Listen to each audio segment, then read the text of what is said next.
지금부터 시작합니다.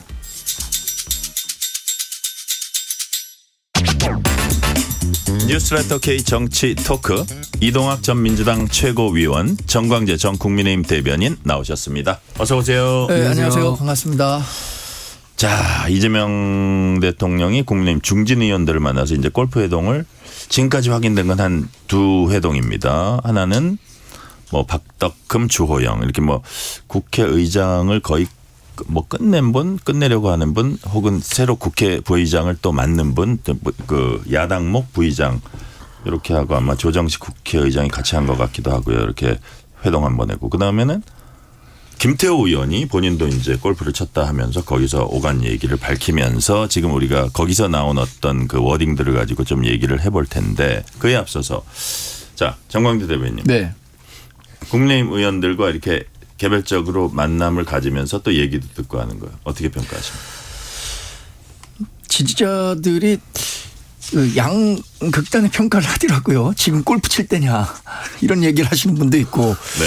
그런데 뭐 대통령이 대화 좀 하자는데 골프 친 게 뭐가 이렇게 잘못이냐. 골프 쳐서 좋은 그 정치적 성과물을 만들어내면 좋은 거 아니냐 이렇게 평가를 하시는 것 같아요. 네. 저는 후자에 가깝습니다. 대통령과 어쨌든 정치라는 게 아니, 본인이 너무 잘 쳐서 아니, 그런 거 아니에요? 그건 상관없는 거예요. 대화를 해야 뭐 네. 어떤 해결책이든 저 사람이 어떤 생각을 하고 있고 내가 이런 생각을 하고 있으니 한번 접점을 찾아보자 이런 게 가능할 거라고 보고 네. 여기서 나온 이야기들도 사실 그 우리 사회의 중요한 화두라고 생각합니다. 이게 정치적인 노림수가 뭔지 요거만 제외하고 놓고 보면 우리나라에 지금 개헌 필요하다는 사람들이 여론조사 해보면 열에 한 7은 될 겁니다. 그리고 그 개헌의 적기로 조정식 국회의장이 내년에 전국 선거가 없으니까 좋은 시기가 될 것이다라고 얘기를 했어요. 저도 뭐 일정 부분 공감합니다.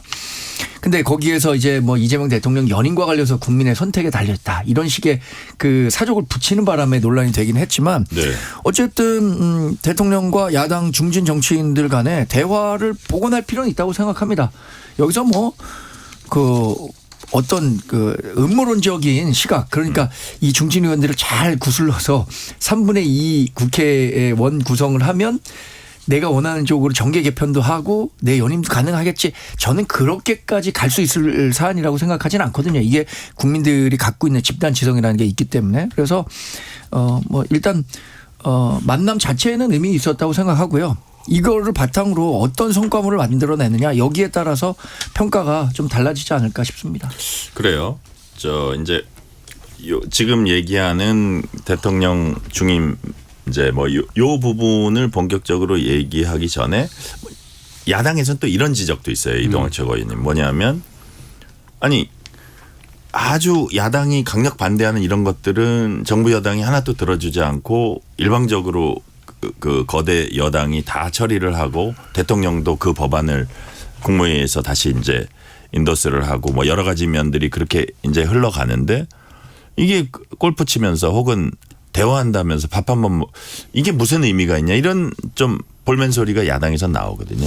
그래서 그런 측면에서 어떻게 보세요? 저는 대통령께서 어쨌든 실용적인 면모가 있는 거잖아요. 네. 그리고 반통령이 아니고 국민 모두의 대통령이 되는 거다 이렇게 이제 얘기를 하셨기 때문에 특히나 여야 협치에 관한 부분을 상당히 강조했고 여당의 전당대회 앞두고도 여당 대표의 그릇론에 대해서 이야기를 한 바 있습니다. 국회가 계속해서 이 첩첩산중으로 가지 말고 서로 협의하고 타협할 수 있는 지점들을 최대한 노력을 해봐야 된다. 그런데 이 1년차 때 상대당과 악수도 하지 않는다라고 하는 당대표가 있었기 때문에 이제 그런 지점에서 여러 가지 문제 지적이 나왔었던 것이고 네. 저는 대통령의 행보는 맞다고 봅니다. 골프를 치든 탁구를 치든 삼겹살을 먹든 소주를 먹든 정말 국민들이 보지 않는 곳에서 여야가 같이 만나가지고 여러 가지 이야기 뭐 지역구 현안에 대한 이야기도 좋고요. 그리고 국민들의 어떤 삶에 대한 이야기들을 많이 나누고 접촉면을 넓히면 넓힐수록 저는 국민적 공감대는 더 올라올 수 있다 보거든요. 지금은 네. 극대 그 강대 강으로 이렇게 붙어가니까 지지층에서는 이런 부분들을 상당히 뭐 싫어할 수는 있겠으나 결국 정치가 철학과 뭐 가치가 있다면 뚫고 가야 되는 거 아니겠어요? 그래서 전 그런 점에서 이런 만남은 많을수록 좋다 봅니다. 그래요. 김태호 의원이 전한 그 워딩에 따르면 김태호 의원이 먼저 얘기를 한 것 같아요. 이런 얘기를 현행 헌법상 제왕적 대통령제가 가진 문제점 이건 문제가 있지 않냐 뭐 이런 얘기를 하면서 분권형 개헌 필요성 언급하자 대통령이 공감했다. 자신 임기를 단축해서라도 개헌이 필요하다. 뭐 여기까지는 그런데 뭐 이런 김태호 의원의 워딩이 알려지고 기사화되고 하니까 청와대가 이제 입장을 내놓으면서 이 대통령 제왕적 대통령제 문제점 공감하고 국회 권한 강화된 4년 중임 대통령제가 국민적 수용성이 가장 높다고 생각한다. 자, 200석 이상의 그 표가 필요한 사안인 만큼 개헌은 그래서 국회에서 논의되고 추진되는 것이 바람직하다. 자, 정광희 대변인. 예. 굳이 국회에서 논의하고 추진되는 것이 바람직하다라는 얘기까지 예. 그 대통령이 이게 수용성이 국민적 수용성이 높다고 얘기한 걸 전한 것까지 이랬다면 이 정도면 조금 지금까지 조금씩 나오던 얘기가 한 스텝 더 네. 들어갔다 이렇게 봐도 되는 겁니까? 이 맥락을 놓고 보면 네. 골프장에서 이 얘기를 이재명 대통령이 먼저 꺼낸 게 아닌 것 같아요. 이게 김태호 의원이 먼저 의원이 얘기를 한 것 같아요. 이 골프를 치는 것을 계기로 가서 이런 얘기를 해야겠다라고 준비를 했고 뭐 그늘집에서든 뭐 식사 전에서든 이야기를 하니까 그거 내가 평소에 생각하는 것도 같은데 이런 식으로 아주 깊은 단계에서 얘기를 한 건 아닌 것 같거든요. 캐주얼한 대화였는데 김태호 의원이 이제 골프 치는 사실이 알려지고 거기서 이제 어떤 내용이 나왔다라는 것들이 보도되면서 네. 청와대에서도 여기에 대해서 어떤 메시지를 내야겠다라고 생각했기 때문에 청와대 관계자가 얘기를 한 거라고 생각합니다. 근데 지금 대통령은 분명히 개헌과 관련해서 뜻이 있는 것 같아요. 지난번에 2022년 대선 때는 개헌과 관련해서도 얘기를 했었고 네. 대통령제를 어떻게 바꿀 것인가에 대해서 구체적으로 좀 얘기를 했었습니다. 또 지난해 5월인가 후보 시절에는 대통령 연임제냐 중임제냐 이걸 갖고도 좀 옥신각신했었어요. 국민의힘은 만약에 이루어진다고 하더라도 연임제고 당의 대통령은 포함 안 된다라는 것을 명확히 하는 선에서의 개헌 논의 참여 가능하다고 했었는데 당시에 이재명 대통령은 중임과 관련한 얘기를 했었던 것 같거든요. 그러니까 본인이 대통령 한 다음에 다시 쉬고 또 대통령이 될 수 있는 정도의 개헌을 생각했던 거 아닌가 하는데 지금도 중임 얘기하고 있잖아요. 네. 이렇게 얘기하면 개헌의 진정성과 관련해서 또 얘기가 나올 수밖에 없을 것 같아 갖고 만약에 정말로 그 개헌과 관련해서 진정성 있는 얘기를 하고 싶다라고 하면 첫 번째 단추는 네.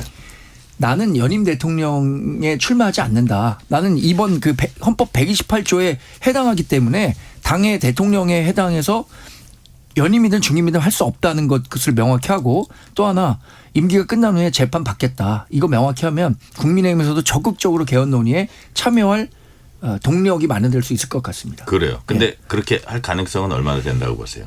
아니 근데 그건 너무 원론적인 거 아닌가요? 네. 근데 그 얘기에 대해서 내가 그 얘기 안 해도 나 해당 안 돼. 이렇게만 얘기하는 거랑 나 그거 해당 안 되니까 나 진짜 안 할 거야. 이거 전혀 다르죠. 네, 다르잖아요. 네네. 근데 그거 못 하고 있으니까 지금 공전한다고 아니 보거든요. 근데 네. 지금 김태호 의원이 얘기한 거에 이동학 내용이 의원님. 다 들어있잖아요. 네네. 일정 부분 연임하려고 하는 거 아니야. 그러니까 우린 개헌 안 해. 너 꼼수 있는 거지라고 그동안 계속 공격을 해왔는데 김태호 의원이 이번에 해명이 돼버린 거예요. 김태호 의원하고 뭐라고 했습니까? 개헌 얘기를 먼저 꺼냈고 이재명 대통령이 그걸 화답하는 과정에서 연임용 개헌이라는 의혹을 제기하고 있다. 이 부분에 대해서 손사래를 치면서 지금 대한민국 수준에서 그게 가능한 얘기냐 이렇게. 아니, 그러니까 네. 저희 얘기는 뭐냐면 가능한 얘기냐라는 얘기는 여러 번 했거든요. 그렇죠. 나는 안 한다는 얘기는 안 했단 말이에요. 그 얘기를 하고 있는 거죠. 근데 여기에 대한민국 수준에서 독재니 연임이니 이런 게 맞는 얘기나 그렇게 할 수도 없다라고 하는 대목은 저는 네. 그게 해명이 좀 됐다라고 보고 그래요. 제가 네. 이제 방송에서 저도 여러 차례 말씀을 드렸는데 민주당 의원들이 이재명 대통령을 향해서 똘똘 뭉쳐서 연임을 하자라고 마음을 먹어도 이게 쉽지 않은 일이에요. 그런데 그런 마음 만약에 대통령이 그런 뜻을 넌지시 민주당 의원들한테 내비친다. 제가 볼 때 이거 공감할 수 있는 의원은 한 명도 없을 겁니다. 그렇게 하는 순간 민주당은 국민들한테 심판을 받게 돼 있어요. 절대 그거 동의할 수 없고 저조차도 먼저 뛰어가서 그걸 막을 건데 그렇게 가능하지 않은 얘기인데 저는 김태호 의원의 입을 빌어서 대통령의 어떤 진짜 숭고하게 개헌을 하고 싶구나. 그리고 중임제인데 그 중임제도 현직 대통령이기 때문에 나중에 그러면 지금은 안 나오고 다음번에 이재명 대통령이 또 나온다. 그것도 해당 안 됩니다. 현직 대통령에 대해서는 적용이 안 되기 때문에. 그래서 그거는 이제 무리수를 여기 동반한 공격은 이제 그 야당에서 그만해 주셨으면 좋겠고 실제로 네네. 개헌 논의가 좀 있었으면 좋겠네요. 그래요. 자, 개헌 논의. 근데 이제 아까 말씀하셨지만 나는 안 한다 하고 그게 가능하겠느냐 하고 이게 다르기 때문에 계속 야당이 문제 제기를 그렇죠. 이제 하고 있는 거고. 자, 근데 이제 이런 거예요. 왜 김태호 관련 그 워딩에 대한 기사가 나왔는데 청와대가 딱 적극적으로 입장을 밝힌 거잖아요. 그렇죠. 수용성이 제일 높다. 네네. 국회에서 뭐 논의할 문제다. 어떻게 보면 국회 한번 논의해 봐라고 제안한 걸 수도 있어요. 네. 근데 지금까지의 맥락 그러니까 제가 만약에 그 청와대 수석이라면 자 이렇게 자 얘기가 나왔죠. 어떻게 해야 됩니까? 뭐 대통령한테 보고도 했겠지만 어차피 야당에서 대통령 대답 화답하는 과정에서 나온 얘기는 대통령 언급까지 나온 걸로 이렇게 된 입장 수세적으로 나갈 필요가 없이 이거는 정확하게 입장을 정리하고 그다음에 공을 던져놓자. 분명히 이랬을 것 같아요. 근데 지금까지 보면 김민석 총리 당시 총리의 5년 너무 짧다. 조정식 국회의장의 예를 들어서 뭐 국민 선택의 문제다. 현직 대통령의 연임 문제는 에 이어서 대통령이 화답하는 과정이었지만 수용성이 가장 높다. 총리, 국회의장, 대통령 본인 3명의 말이 다 나온 거거든요. 근데 이 상태에서 청와대가 아유 그 얘기 했나 우리가 이럴 수는 없는 상황이어서 명확히 정리를 했다면 이 흐름으로 본다면 사실상 논의를 한번 하라고 제안한 건지 이걸 그냥 그 상식적인 차원에서 연임 개헌을 하는 건지 거기에 현직 대통령의 연임 문제가 포함되는 건지 이거는 언론 입장에서 안 물어볼 수가 없어요. 현직 대통령이 포함되지 않는다는 건 지난번에 강훈식 실장도 더 이상 대통령 끌어들이지 말아라. 가능하지도 않은 얘기를 왜 자꾸 하냐라고 한 바 있기 때문에 저는 이게 거짓말일 거라고 생각하지 않고요. 실제로 그렇고 근데 이제 이재명 대통령이 공약으로도 사실 걸었던 내용이잖아요. 개헌과 관련돼서는. 그래서 어느 순간에는 이거를 드라이브를 걸어야 되는데 대통령이 이런 정도의 의지를 갖고 있다. 내가 그리고 약속도 했었고 그래서 나는 언제든지 이거에 대해서 화답할 준비가 되어 있다 정도로의 시그널로 저는 읽혀지고 국회에서 이 부분은 국회의장을 중심으로 한 뭐 이 개헌 TF 이런 것들 꾸려가지고 실제로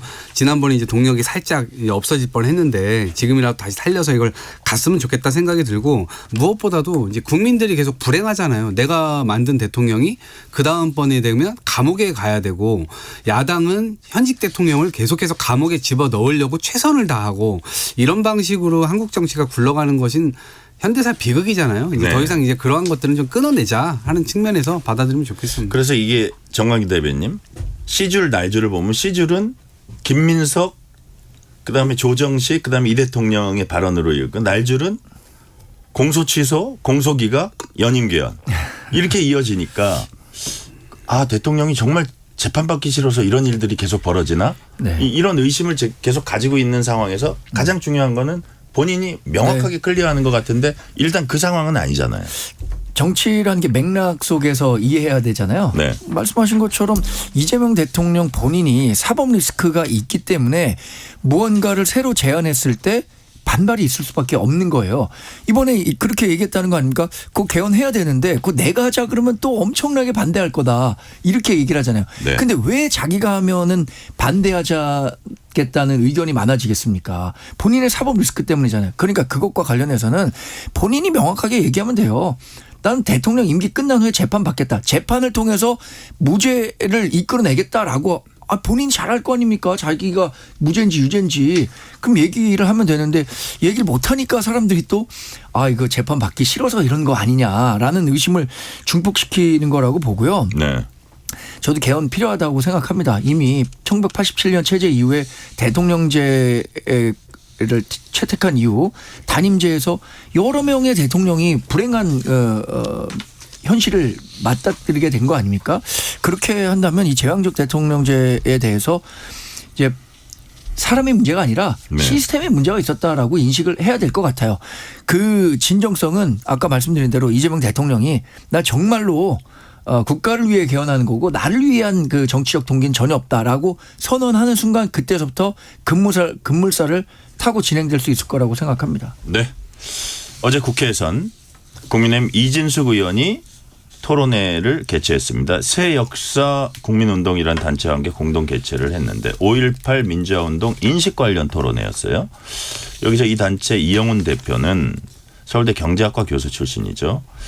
5.18을 소요 사태라고 부르고 여러 가지 얘기를 했습니다. 뭐 광주를 대외적으로 고립시켜야 한다 뭐 이런 얘기도 했다고 해요.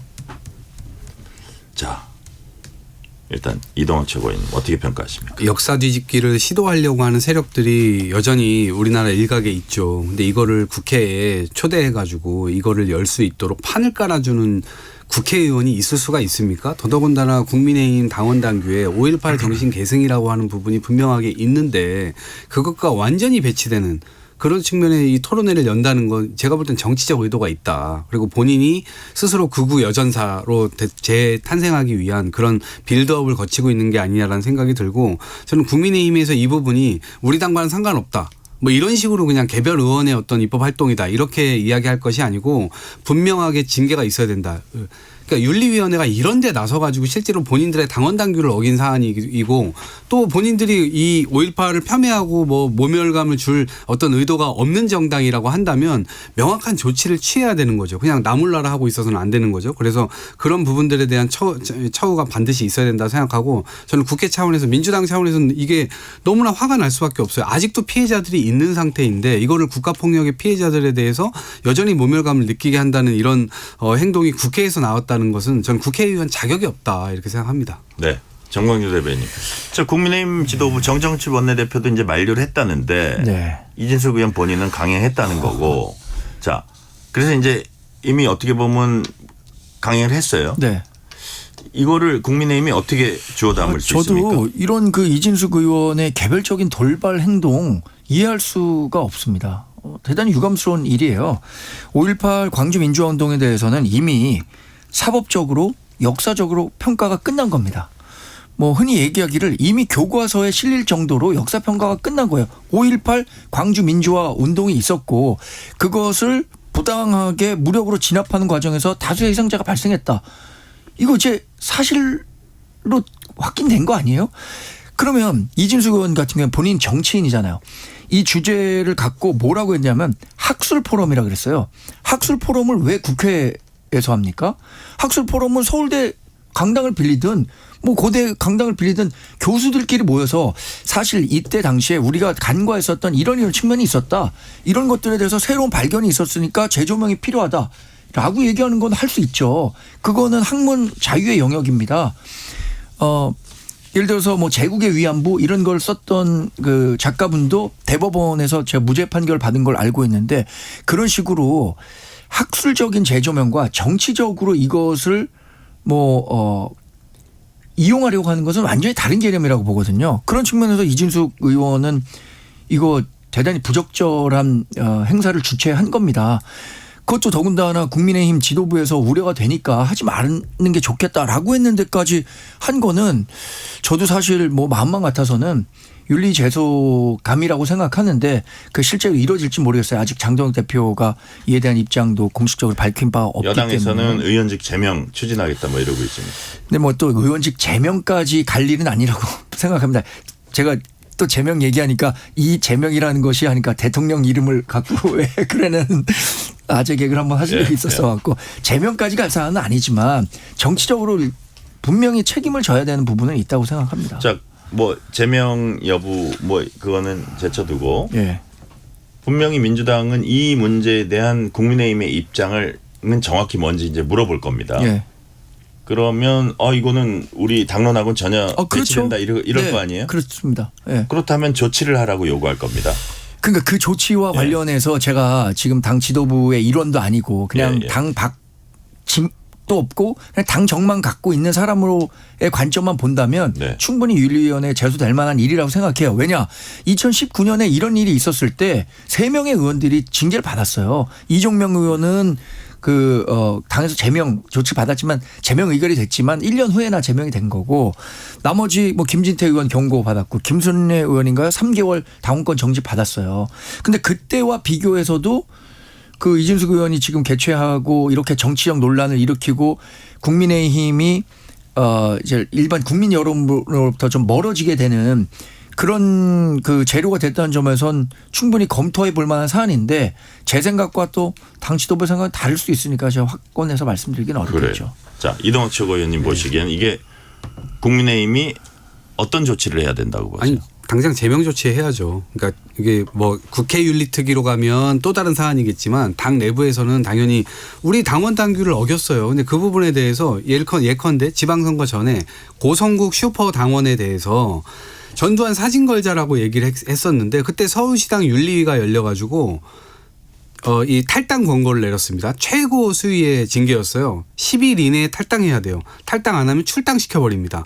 근데 그거를 중앙당의 윤리위원회가 가져가가지고 지금도 심사를 안 하고 있어요. 그러면 장동혁 대표 체제에서의 윤리위원회가 선별해가지고 사람들을 지금 처벌하고 있다라고 하는 것은 너무나 명확관화한 것이고 근데 이 고성국 당원에 대한 조치를 취하지 않았기 때문에 이진숙 당원에 대해서 이진숙 의원에 대해서도 조치를 취하지 않는 걸로 그냥 차일피일 뒤로 그냥 미룰 가능성이 굉장히 크거든요. 네. 그러면서 아무도 몰래 그냥 슥 지나갈 거란 말이에요. 그러니까 장동혁 대표가 지금 윤리위 이것도 상당히 다시 조명을 받게 된 것이고 자의적 잣대를 가지고 사람들을 이제 한다. 그리고 헌법적 관점 그리고 지금 당원 당규적 관점에서도 어긴 사례가 나타났을 때 과연 본인의 어떤 이 잣대를 국민들께 제대로 객관적으로 보여줄 수 있는가 여기에서도 저는 관전 포인트가 있다 생각합니다. 자, 그리고 이제 요 부분 정광재 대변인한테 하나 예. 국민의힘 대변인 출신이시니까 이걸 하나 더 여쭤보면 사실 이진숙 의원의 뭐 활용도라 그럴까요? 쓰임새라 그럴까요? 야당에서 네. 어떤 방송 언론 분야의 전문성 네. 그다음에 좀 그 정부 여당에 맞서 싸우는 뭐 여전사라는 표현을 쓰나요? 여러 가지 그런 그 전투력 이런 부분들을 좀 활용하려고 그랬는데 이게 일종의 본인은 이것이 어떤 더 그런 걸 부각시키는 걸로 생각할 수도 있었는지 모르지만 일종의 이제 꼬리표가 되면 그렇죠. 이게 본인한테도 계속 부담이 되고 예. 당에도 계속 부담이 되고 자 그런 부분은 어떻게 해소해야 된다고 보세요? 근데 언젠가부터 한국 정치에 예. 이제 이른바 빠 문화라는 게 있는 거 아닙니까? 빠? 빠가 더 중요하다. 그렇죠. 그러니까 이런 그 생각하시는 보편적인 것 같아요. 상식보다는 예. 저는 이진숙 의원이 이번에 이런 행사를 개최하고 이런 정치적 논란을 키운 게 정말 유감이라고 생각하는 게 본인은 대구가 지역구입니다. 그래서 공천 받으면 이런 얘기한다고 하더라도 당선이 될 수 있어요. 근데 저를 비롯해서 경기, 서울, 인천에 121석의 의석이 있거든요. 여기서 정치하는 분들 이런 거 하나하나 터지면 다음번 총선에서 5% 10% 떨어지는 거예요. 그냥 피가 마르는 거예요. 그렇죠. 당연히 당선될 수 없는 거고. 또 하나 말씀드리자면 적어도 국민의힘이 정권을 재창출하기 위해서는 호남에서 2자릿수 이상의 득표율은 가져와야 됩니다. 그래서 서진 정책 계속 하고 있는 거 아니에요? 장동혁 대표도 당대표 된 다음에 한 달에 한 번씩 호남 가겠다고 했잖아요. 지금 그 약속 지키고 있는지는 모르겠습니다만 아니 이렇게 해서 열심히 호남에 있는 분들의 마음을 얻기 위해서 노력하고 과거 김종인 위원장은 가서 무릎 꿇고 사죄했던 거잖아요. 근데 이런 거 하나하나에 과거에 그렇게 노력했던 거가 다 무너지는 거예요. 누가 그러더라고요. 이 시지푸스라는 그 그리스 신화에 보면 돌 계속 굴려서 올리면 다시 떨어뜨리고 네. 그거 다시 다 올리면 떨어뜨리고 이런 그 고통 속에 가둬두는 거 아닙니까? 제우스에 대한 제우스가 불을 훔쳐간 그 징벌로. 네. 그러니까 이런 거 같은 거예요. 국민의힘에서 지금 이 5.18 민주화운동과 관련해서 이런 폄훼 발언이 나온다거나 국민 정서와 어긋나는 발언이 나오면. 네. 자 일단 주제가 부동산으로 바뀌는 시점이라 교통정보를 딴 날보다 조금 일찍 듣고 부동산 문제 짚어봅니다. 자 실시간 교통 상황 알아보겠습니다. 라디오 교통정보센터 김민희 리포터 나와주세요. 네, 내일 광복절에 이어 대체 공휴일인 월요일까지 사흘 동안의 연휴가 이어지는데요. 연휴를 앞두고 오늘 일찌감치 정체가 늘고 있습니다. 남해고속도로 부산 쪽으로 하동 부근 사고는 갓길에서 처리하고 있지만 부근으로 많이 혼잡하고요. 이후로 덕천 부근 2차로에서도 사고가 나면서 북부산 요금소부터 정체 심합니다. 중부 내륙고속도로 양평 쪽으로 괴산 부근 1차로에서도 사고가 나면서 부근으로 정체 시작됐고요. 더 가서 충주분기점 부근에서도 사고가 나면서 1차로가 막혀 있습니다. 정체는 이 충주분기점에서 감곡까지 길게 이어지고 있습니다. 영동고속도로 강릉 쪽으로 강원권 동둔내 하이패스 요금소 부근 3차로에서도 사고가 나면서 둔내 나들목부터 정체고요. 경부고속도로 서울 방면 옥천 부근 3차로에서도 사고가 났습니다. 서해안고속도로 서울 방면으로 조남분기점 부근 사고는 6차로와 갓길을 막고 처리하고 있습니다. 그 밖에 서울 시내 강변북로 일산 쪽으로 반포대교 부근 1차로와 더 가서 한강대교 부근 4차로에서도 각각 사고가 났습니다. KBS 교통정보센터였습니다.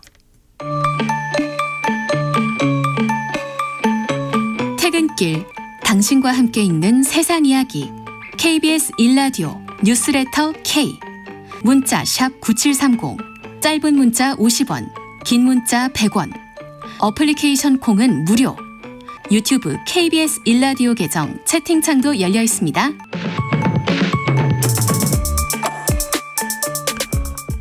KBS 라디오 뉴스레터 K 정치 토크입니다. 이동학 전 민주당 최고위원, 정광재 전 국민의힘 대변인과 얘기 나누고 있습니다. 자, 정부가 어제 부동산 공급 대책, 금융 대책 내놨습니다. 자, 전반적인 평가. 정광재 대변인 어떻게 평가하세요? 왼쪽 허벅지가 가려운데 오른쪽 허벅지만 자꾸 긁는 대책이 나오고 있는 것 같아서 이게 과연 부동산 시장에 안정을 가져올 수 있을까 심히 걱정하는 바가 큽니다. 제가 이렇게 말씀드린 이유는 부동산 시장 정책이 왜 실패했는가에 대한 진단부터 지금 정부와 민주당은 잘못하고 있는 것 같아요. 서울 아파트 집값이 문제인데 이번에 추가로 공급하겠다고 한 것은 서울 지역 아파트 공급은 천체예요. 나머지는 다 경기 주변 지역입니다. 그러면서 하는 얘기가 서울에 집 지을 데가 없다 이렇게 얘기하는데 집 지을 데가 없는 것은 규제 완화를 안 한다는 가정이 존재하는 상태에서 가능한 거거든요. 서울시가 계속 얘기하는 거 뭡니까?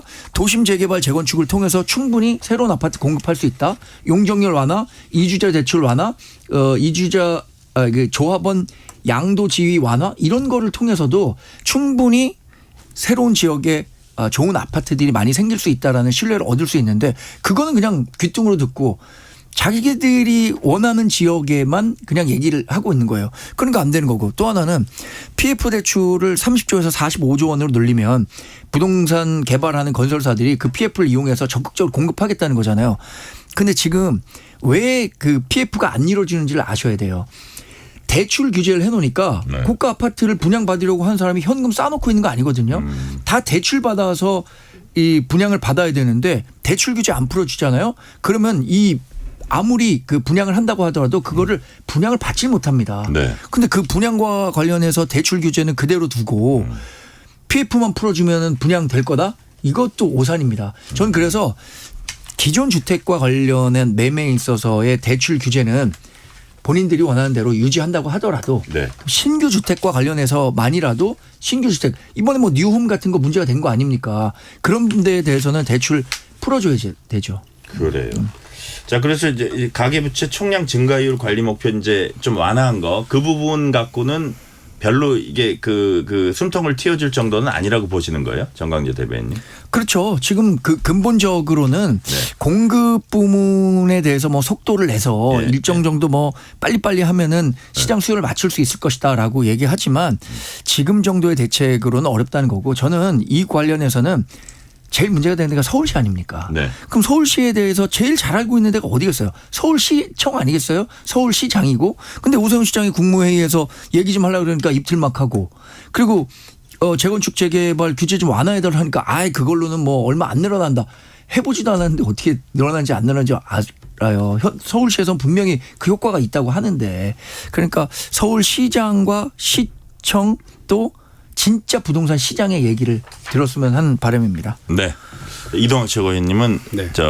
어저께인가요? 어저께죠. 공급 대책, 금융 대책 어떻게 평가하십니까? 저는 23만 호 플러스 알파로 또 공급하겠다고 하고 그다음에 어제 나온 것은 경기도 광주에다가 짓겠다. 남양주에다가 또 하겠다. 그다음에 강서 지구에다가 하겠다. 이게 얘기를 했는데 실제 저는 세제 개편만으로도 일정 부분 초고가 주택 뭐 중심으로 매물도 나오고 있고 그래서 저는 지금 당장 이 부분을 평가하는 것은 너무 이르다라는 생각이 들고 오히려 공공주택 그러니까 우리가 진짜 서민주택 공급하려고 하는 게 맞냐. 아니, 서민들과 청년들이 지금 문제라면서 국민의힘에서 얘기하는 것은 초고가 주택 공급을 어떻게 할지 그 부분에 대한 이야기를 하는 것 같아요. 집값이 계속 올라가도 된다. 근데 그것은 금융으로 다 뒷받침해야 된다. 이렇게 얘기를 하고 있는 건데 지금 진짜 수요에 맞는 것은 제가 볼 때 민주당 정책으로 가는 게 맞다고 보고 그리고 어쨌든 공공주택이라든가 이런 것들이 좀 많이 늘어나야 그래도 청년들이 처음에 빌라든 다세대든 거기서부터 좀 시작을 할 수 있고 그다음에 징검다리로 갈 수 있는 거 아닙니까? 저만 해도 30대 때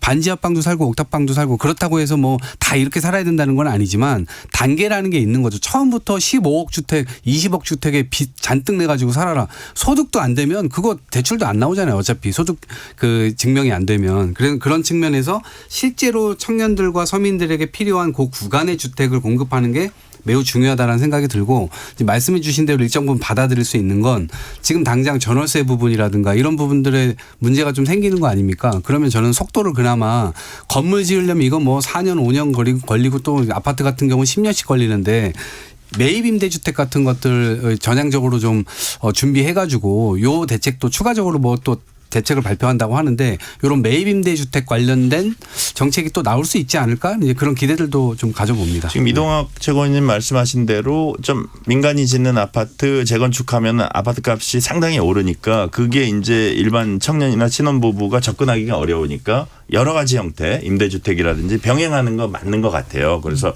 뭐 그 아주 고가가 되는 아파트만 지을 수는 없는 거고 여러 가지 이제 병행되는 게 맞는데 자.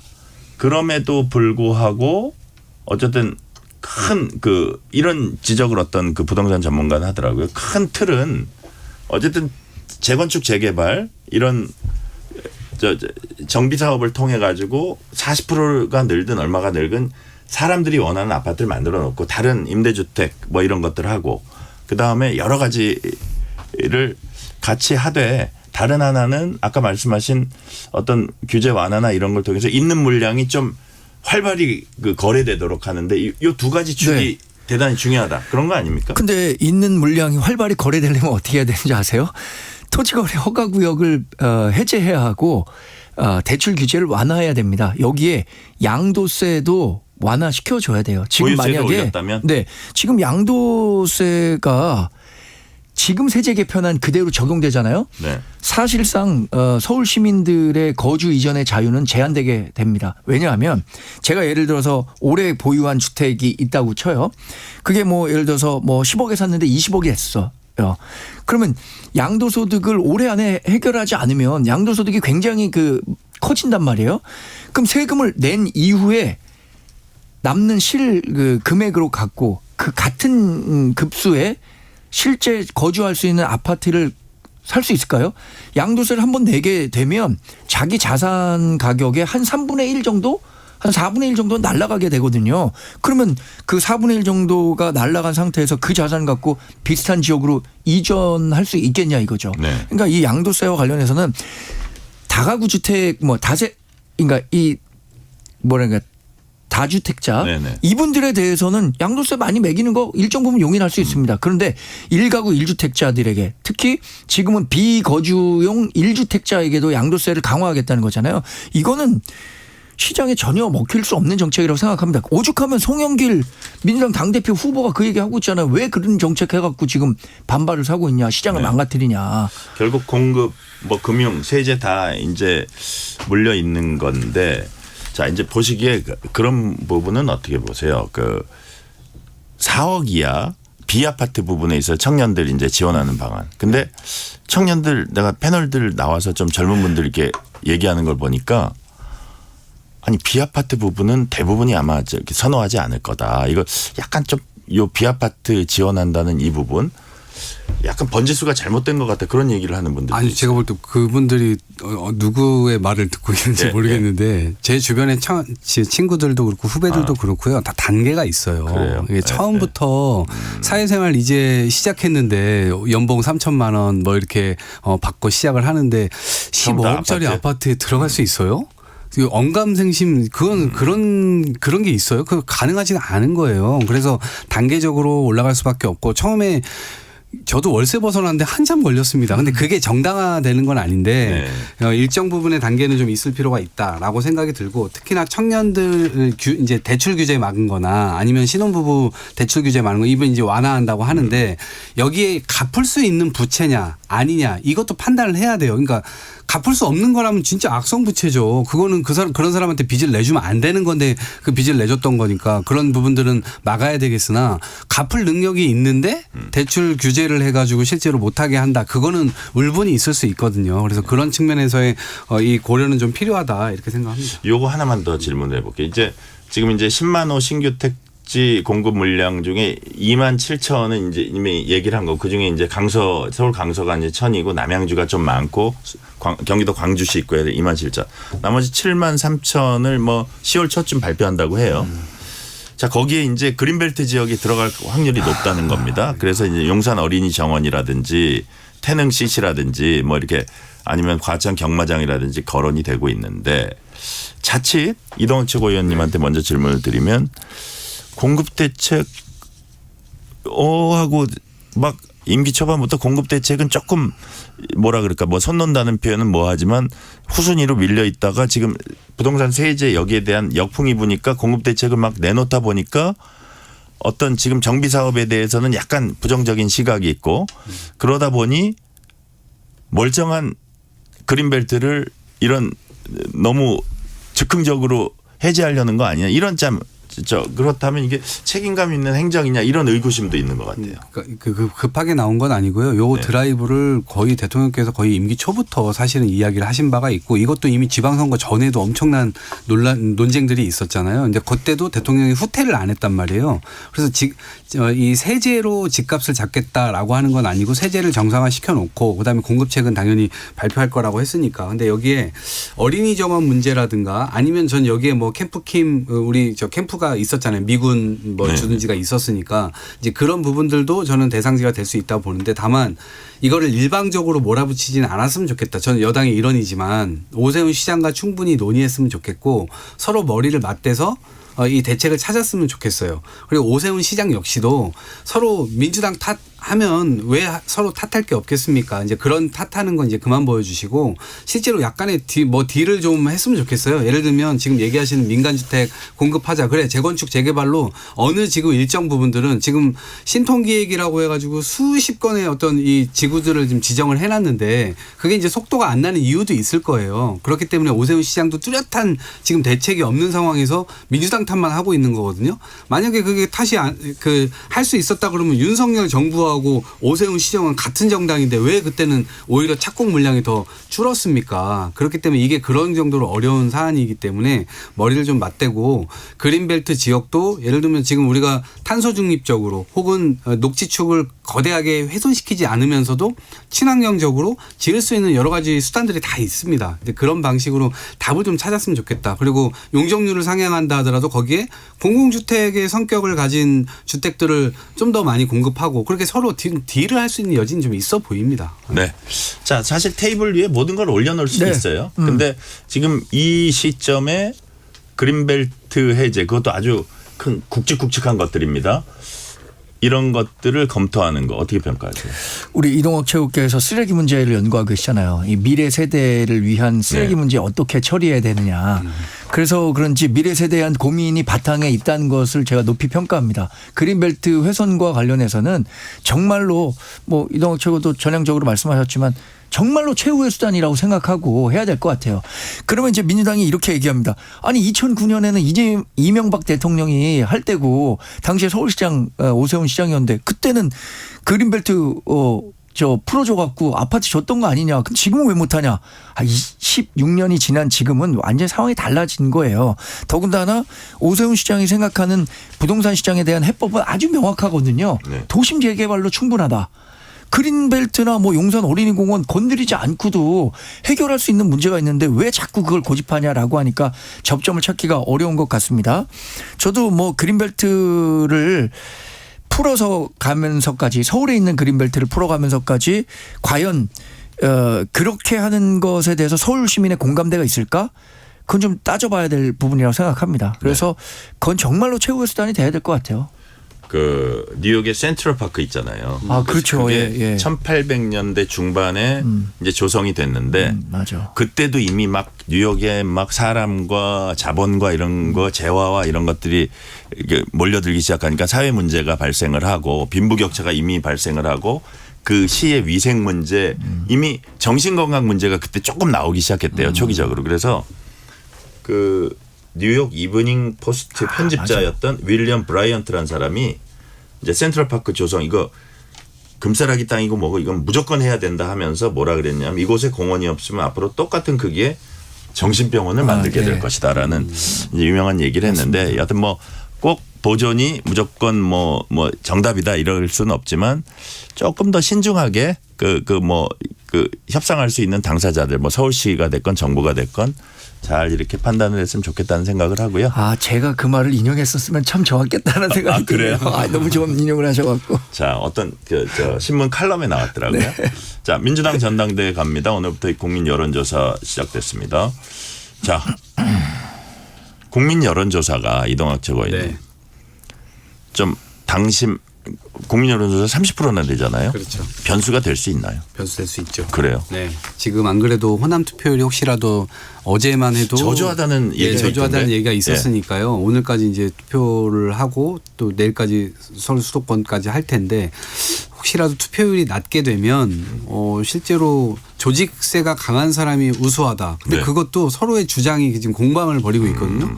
호남 지역은 김민석 후보가 좀 더 우세하다라고 하는 평가들이 있고 수도권에서 뭐 정청래 후보가 막 자신감을 보이고 있기 때문에 야 이거 도대체 누구한테 유리한 거야 이렇게 되는데 투표율이 낮아지면 낮아질수록 뒤에 국민들의 평가가 과연 어떻게 될 거냐 이 부분은 당연히 귀추가 주목될 수밖에 없는 사안이고 특히나 이제 3명의 후보가 지금 나와 있는 상태에서 송영길 후보가 존재감을 상당히 많이 부각시키고 있습니다만 혹여나 50%가 넘기지 못하는 수로 만약에 됐을 때 이게 나중에 또 다른 변수들이 일어날 수 있는 거 아니야? 그러면 송영길 후보에게 줘야 될 표를 그냥 김민석한테 처음부터 몰아줘야 되는 거 아니야? 라고 하는 심리들이 좀 뭐 이런저런 이야기들이 있던데 네. 실제로 그게 구현된다면 그래서 한쪽이 50%를 넘겨서 결과를 내면 참 좋겠지만 그게 아닌 경우에는 정말 마지막까지 알 수가 없다. 그래요. 자, 마지막까지 지켜봐야 된다. 정광규 대변인께는 이건 한번 여쭤볼게요. 네. 자, 뭐 이번 뭐 토론회 합동 연설에 쭉 이제 전당대회 진행이 됐고 이제 막바지에 왔습니다. 이제 내일이 15일이니까 내일이 호남 지역 네. 이제 발표, 모레가 이제 서울 수도권 발표, 17일이 최종 승자 발표. 자, 당대표 후보도 그렇고 최고위원 5명 누가 뽑힐지 그건데 가장 집권 여당 대표다운 모습을 과시한 분 한 분만 뽑는다면. 아, 근데 지금 선거 진행 중인가 아닌가요? 투표? 아, 그래요? 그럼 나중에 끝나고 얘기할까요? 더군다나 제가 끝나고? 국민의힘인데 제가 누가 좋다 그러면 민주당에서 아니 야, 왜냐하면 저 이동학 사람 최고위원님은 더 얘기 못하니까 저 사람 피해서 뽑아야겠다 이렇게 생각할 것 같은데 그러시구나. 어쨌든 이번 전당대회는 저는 저 미래에 대한 얘기가 없고 과거에 너무 매몰돼 있었던 아주 퇴행적인 전당대회라고 보고 그 중심에는 이재명 대통령이 있다고 봅니다. 왜 이렇게 과거만 있느냐. 친명 친청의 구도 그러니까 친명 친청이라고 하기보다는 친명과 반명의 구도로 확 만들어버린 거예요. 이재명 네. 대통령이 전당대회에 깊숙이 관여하면서 그러니까 친명 후보는 이 반명 후보가 되면 레임덕 된다. 그래서 우리 정권 어떻게 될지 모른다. 이런 공포 마케팅을 세게 하고 있잖아요. 그러니까 전반적으로 민주당 당원들이 야 이거 이렇게 가서는 안 되는데. 정책과 미래 비전이 거기 끼어들 여지가 없다. 그렇죠. 그런 측면이 있다고 보고 저는 뭐 대세는 김민석 후보가 점했다고 봅니다. 뭐 호남에서 지금 투표율이 조금 낮은 게 변수가 될지 모르겠지만 네. 이재명 대통령이 이 그 당권 선거에 깊숙이 관여하면서부터 민주당 당원들이 갖는 공포심과 우려가 실제 표심으로 연결되고 있기 때문에 네. 김민석 후보가 어쨌든 선호투표의 결과든 뭐 1차 투표든 당선되지 않을까 싶습니다. 그래요. 자, 최고위원회에서는 김용과 이성윤 두 분이 아주 각축을 벌이고 있다는데 그것도 사실 끝까지 봐야겠죠. 그렇죠. 끝까지 이동철 봐야죠. 근데 의원님. 김용 후보의 경우는 제가 볼 때 자력이 좀 있는 것 같아요. 그러니까 자기 스스로의 어떤 역량이 좀 있는 것 같고 이성윤 후보는 지금 깐당깐당하거든요. 그리고 이게 정청래 팀으로 지금 묶여 있기 때문에 실제로 그 표가 지금 적정한 분배에 실패하고 있는 것 같아요. 그래서 마지막에 깐당깐당하고 김용 후보는 또 자기 역량이 강하고 이러니까 김용 후보가 조금 더 우세해 보이지 않을까. 네. 자, 국민의힘으로 가봅니다. 장동혁 대표가 당협위원장 대대적 물갈이 예고했습니다. 정부 여당과 가장 잘 싸울 사람으로 교체해야 한다. 이게 바로 인적 쇄신이라 그랬는데 자 벌써부터 지금 이제 곧 딱 1년 됐는데 1년 더 해야 됩니다. 당대표. 뭐 그 사이에 빨리 사퇴하라는 요구도 많았고요. 연임을 위한 새 구축을 벌써 시도한다. 자 지금 어떻게 보면 이게 체감하는 문제일 수도 있는데 정광재 네. 대변인 지금 의도가 뭐예요? 여튼 장동혁 대표. 당대표 연임이라는 게 2020년대 들어선 뉴 노멀이 된 것 같아요. 과거에는 뭐 김대중 총재 시절을 제외하고는 당대표 연임한다는 일이 거의 없었거든요. 네. 근데 이재명 대통령이 민주당 당대표 연임했었고 그 전례를 따라서 정청래 민주당 당대표 후보도 연임을 하려고 하는 거고 지금 장동혁 대표도 뭐 사실상 연임에 대한 의지를 밝히고 있다고 봐야겠죠. 내년 8월에 그 전당대회가 열리게 될지 아니면 그 전에 열리게 될지는 지금 뭐 단정해서 말씀드릴 수 없습니다만 장동혁 대표도 2028년 공천권이 워낙 큰 전리품이기 때문에 반드시 그 연임에 도전할 거예요. 그러려면 그럼 당은 어디로 가는 겁니까? 예. 당은 좋은 만약- 방향으로 가야 되는데 네네. 예, 좋은 방향으로 가야죠.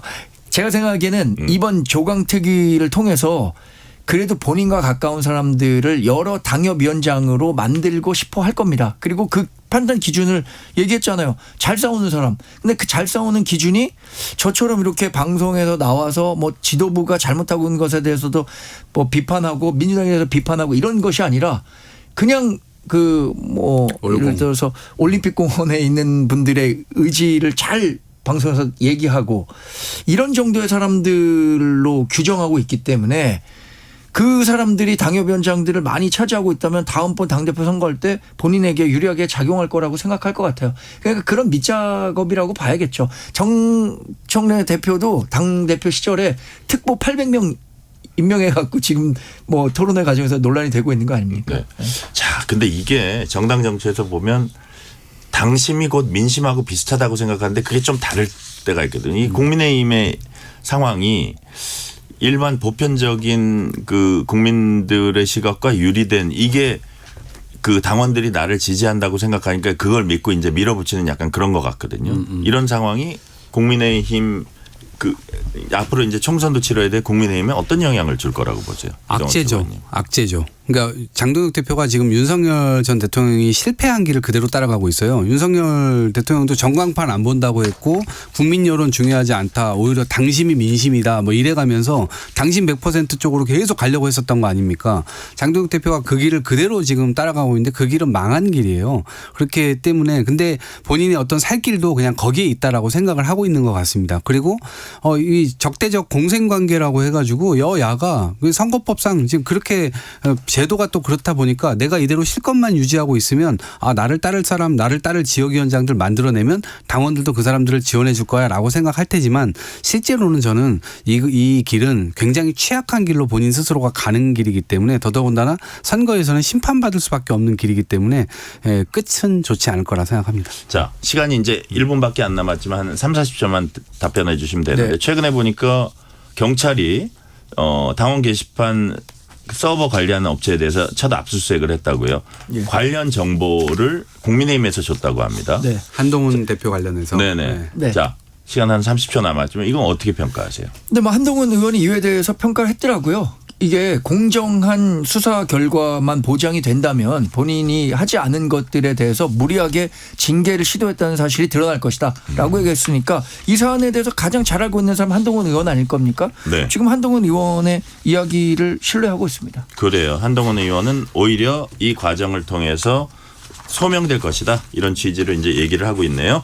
오늘 말씀은 여기까지 듣겠습니다. 지금까지 이동학 전 민주당 최고위원, 정광재 전 국민의힘 대변인이었습니다. 오늘 말씀 감사합니다. 고맙습니다. 뉴스레터 K 1부 마치고 2부가 이어집니다.